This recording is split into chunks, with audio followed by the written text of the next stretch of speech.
अगर आपको डायबिटीज़ है या फिर आप डायबिटीज़ को आने से रोकना चाहते हो, तो कुछ ऐसी 10 चीज़ें हैं जिन्हें आपको बिल्कुल नहीं छूना चाहिए। पर उससे पहले हम समझते हैं कि असली समस्या है क्या। दरअसल डायबिटीज़ अचानक नहीं होते, या 15-20 साल पहले इंसुलिन रेजिस्टेंस से शुरू होती है। जब हम बार बार रिफाइंड शुगर, मैदा और जंक फूड खाते हैं तो इंसुलिन लगातार बढ़ता रहता है। धीरे धीरे शरीर की कोशिकाएं इंसुलिन को सुनना बंद कर देती हैं, और डायबिटीज़ की असली जड़ यही है। अब इसमें एक और बड़ा कारण है सीड ऑयल्स, जैसे कि soya oil, corn oil, canola oil या फिर पाम ऑयल। ये तेल रिफाइंड, ब्लीच और हाई टेम्परेचर पर प्रोसेस होते हैं। बार बार गर्म होने से ये शरीर में सूजन और कोशिकाओं को नुकसान पहुंचाने लगते हैं, खासकर जब ये शुगर और स्टार्च के साथ मिले हों। अब वे 10 चीजें जिन्हें अवॉइड करना चाहिए आपको। पहला है फास्ट फूड फ्राइज, दूसरा डीप फ्राइड चिकन, तीसरा रेस्टोरेंट की कोई भी तली चीज, फोर्थ नंबर पर चिप्स वगैरह, डोनट्स, कोल्ड ड्रिंक्स या फिर फ्रोजन डेजर्ट्स, या फिर आप कह सकते हो मार्केट में मिलने वाली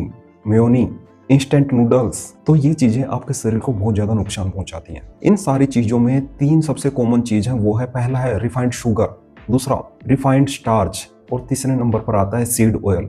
अब सवाल आता है कि शरीर को जरूरी मिनरल्स और विटामिन कहाँ से मिलेंगे। इसके लिए आप मैग्नीशियम के लिए आप कद्दू के बीज, बादाम या फिर पालक, इन चीजों का सेवन कर सकते हो। दूसरे नंबर पर पोटेशियम, उसके लिए नारियल पानी या फिर दालें और हरी सब्जियां ये खा सकते हैं। थर्ड नंबर पर आता है विटामिन B1, इसके लिए आप अंकुरित अनाज के बीज होते हैं जो, आप इन चीजों का सेवन कर सकते हो। अगले नंबर पर ओमेगा 3 के लिए आपको क्या करना चाहिए, उसके लिए आप अखरोट या फिर फ्लैक्स सीड्स यानी कि अलसी के बीज और देसी घी। सल्फर के लिए आपको लहसुन, प्याज या फिर आपको बॉइल्ड ब्रोकली खानी चाहिए। और हमेशा याद रखिए, आपके शरीर में डिटॉक्सिफिकेशन सिर्फ दवाइयों से नहीं बल्कि आपके जो खाने की प्लेट है उससे शुरू होता है। अगर आप इन 10 चीज़ों से दूर रहोगे, यानी प्रोसेस्ड फूड वगैरह, सीड ऑयल्स, इन चीज़ों से दूर रहोगे और प्राकृतिक और अनप्रोसेस्ड खाना खाएंगे, तो इंसुलिन धीरे धीरे कंट्रोल होने लगता है। ना तो डायबिटीज अचानक आई थी और ना ही अचानक जाएगी। इसके लिए आपको अपनी डाइट को, अपने खाने को कंट्रोल करना होगा।